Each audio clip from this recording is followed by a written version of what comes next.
Convidado do 360, Eurico Castro Alves, presidente do Infarmed. Boa noite, bem-vindo. Boa noite. Já vimos aqui quais os medicamentos que faltam mais, quais as causas, mas eu pergunto-lhe, a ideia que muitos portugueses têm é, isto é uma questão essencialmente económica. Acha que é por uma questão económica que a maior parte dos medicamentos faltam nesta altura? Bem, em primeiro lugar, muito obrigado e boa noite por me ter convidado. Deixe-me só dizer, antes de responder a isso, apontar aqui uma questão que eu acho que é relevantíssima, importantíssima. Este estudo é um estudo muito dirigido e, em minha opinião, eu só tive acesso ao estudo hoje e vi-o um pouco diagonalmente. Mas este estudo está muito dirigido às conclusões. Desde logo, o universo que apresenta é o universo dos doentes que foram à farmácia e não conseguiram comprar o medicamento. Há muito mais doentes que foram à farmácia e conseguiram comprar o medicamento. Portanto, sem querer estar a desprimorar o valor deste trabalho, este trabalho permite algumas conclusões e não permite as conclusões que têm vindo a ser divulgadas durante o dia de hoje. Mas uma coisa é certa, não há medicamentos muitas vezes nas farmácias e as pessoas não os conseguem comprar. É um facto. Até o próprio Ministro já reconheceu este fim de semana. Claro, e com isto eu queremos dizer que não queremos menosprezar o problema. Claro, há um problema, não tem a dimensão que fazem querer ter, ou por Fica esse várias reparo razões. feito. O importante aqui, e já agora deixe-me salientar, porque tem a ver com uma questão de segurança da saúde pública, é referido que há 22% de substâncias life-saving que faltam nas farmácias. Isto não pode ser rigorosamente verdade. Sim, mas nós nem dissemos isso aqui e já vamos. Mas vamos por partes. Pronto, primeiro, é muito importante que os doentes já lá vamos a isso. Mas primeiro, as pessoas as que vão à farmácia e não encontram os medicamentos acham e têm a convicção que é por uma questão de dinheiro. Ou seja, não dá lucro, não há medicamento. Tem essa sensação também que muitas vezes a falta de medicamentos tem que ver com a redução do preço dos medicamentos, com quem produz o medicamento que também não é rentável, não o faz. É um problema económico? Não, há uma conjugação de fatores. Desde logo, os nossos medicamentos estão num preço relativamente baixo. Os medicamentos nos últimos 2 anos baixaram 14%. Mas os doentes compraram mais medicamentos, curiosamente. O ano passado, em 2012, venderam-se mais 5 milhões de embalagens. E agora, no primeiro trimestre, mais 235 mil embalagens. Portanto, os portugueses estão a ter acesso a mais medicamentos. E repare, dizem que faltam 80 medicamentos. Sabe quantos medicamentos há disponíveis em Portugal nas farmácias? 16 mil. Mas nem que faltam. Portanto, tudo isto é relativo. Mas nem que faltam é importante. E vou-lhe dizer uma coisa, o Infarmed e o Ministério da Saúde, temos essas instruções, não parará, nem deixará de atuar enquanto faltar um medicamento que seja um Isso é claro, mas a questão é, queremos também saber porque é que está uma situação e temos que a resolver. A iniciativa, eu acho que isso tem vários fatores conjugados. Um deles é o preço dos medicamentos, que é muito baixo. E isto acontece em outros países da Europa. Quando os medicamentos baixam para um determinado nível, há uma tentação de os vender onde eles são mais rentáveis. E nós nem temos nada contra a exportação. Agora, há uma coisa... Desde que não seja paralela e ilegal. Não pode existir enquanto faltar um medicamento que seja um português. Mas isso está a acontecer em Portugal. Isso está a acontecer em Portugal. Mas como viram nos números apresentados há pouco, está a diminuir gradualmente. Mas de qualquer maneira... Nós implementamos medidas no terreno que estão a resultar. Mas repare, continua a existir uma exportação paralela de medicamentos que deviam estar em Portugal e falham e são vendidos lá fora e são aplicadas coimas. Acha que as coimas atuais são suficientemente dissuasoras de uma farmacêutica que ganha milhões para não tentar essa exportação paralela? Poderão não ser, mas o problema também não se resolve só com coimas. Aliás, nós estamos a tratar o problema numa vertente multidisciplinar, com múltiplas ações. As coimas é uma das componentes desse problema. E posso lhe dizer que temos já uma proposta apresentada, a pedido do Sr. Ministro, no sentido de alterar o valor das coimas, no sentido de tornar esta prevaricação menos apetecível, não é? Mais dissuasora. E a fiscalização funciona?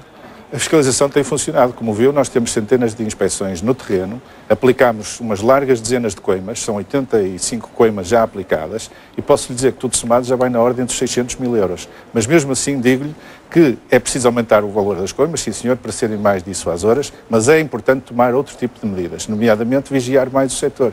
E essas medidas estão já a ser implementadas. Também vimos o Ministro da Saúde dizer que é inaceitável, e para nós também é, que possam faltar medicamentos, por exemplo, pediátricos, como também é verificável nas farmácias, e então a solução é acionar o laboratório, por exemplo, das Forças Armadas ou de um hospital no Porto. Eu pergunto-lhe, se é assim fácil produzir esses medicamentos, porque é que até agora, em sua opinião, sei que não estava nessas funções, não foi feito?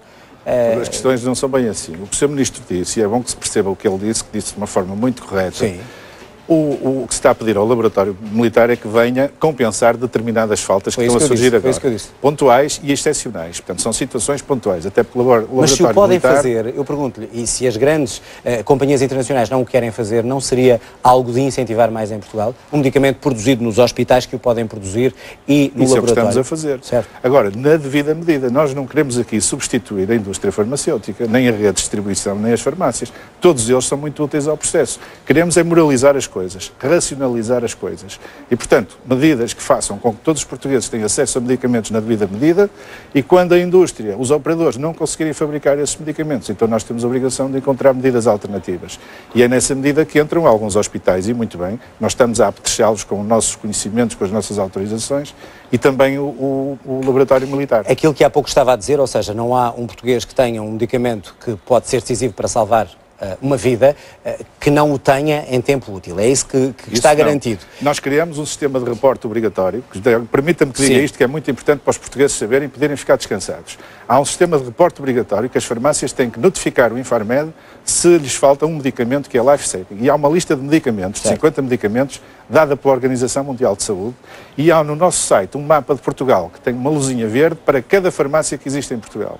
E sempre que acende uma luz vermelha, que quer dizer que não há um medicamento life-saving, isso despoleta por parte do Infarmed uma ação inspectiva no sentido de resolver essa lacuna. Mas esses são os life-saving, mas há outros medicamentos que sabe até melhor do que eu, que se um doente não os tomar a tempo e horas, também acaba por poder morrer. Posso-lhe dar um exemplo? Muitos. E por isso eu pergunto-lhe, como é que se resolve esta situação? Fiscalização, já falamos, impedir a exportação externa, mas como é que resolvemos este problema de os portugueses chegarem às farmácias e não terem um medicamento? Os portugueses, isso não é verdade. Os portugueses muitas vezes não têm medicamento na hora, porque, por exemplo, porque há outra razão que eu ia dizer há pouco. Sim, mas não têm As farmácias hoje não têm estoques, praticamente, e, portanto, esperam que o fornecedor lhes leve o medicamento. 40 dias, muitas vezes. Isso é o que vem lá no estudo.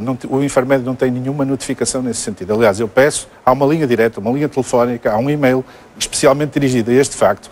Peço aos portugueses e aos farmacêuticos que nos reportem essas situações para nós as investigarmos e para as resolvermos. Portanto, acha que não há este atraso? Acha que não há estes atrasos graves? Não fomos informados oficialmente disso, porque se o formos, tomamos medidas no mesmo minuto. Mas acha que tem que se esperar oficialmente? Não podem tentar perceber uma queixa? Claro, estamos no terreno com múltiplas medidas, como lhe dizia há bocado. Há algumas medidas legislativas que vão surgir já nas próximas semanas. Uma delas é a obrigatoriedade dos operadores de notificarem o Infarmed a quem entregam medicamentos, em toda a cadeia de medicamento, o fabricante, o distribuidor e o farmacêutico.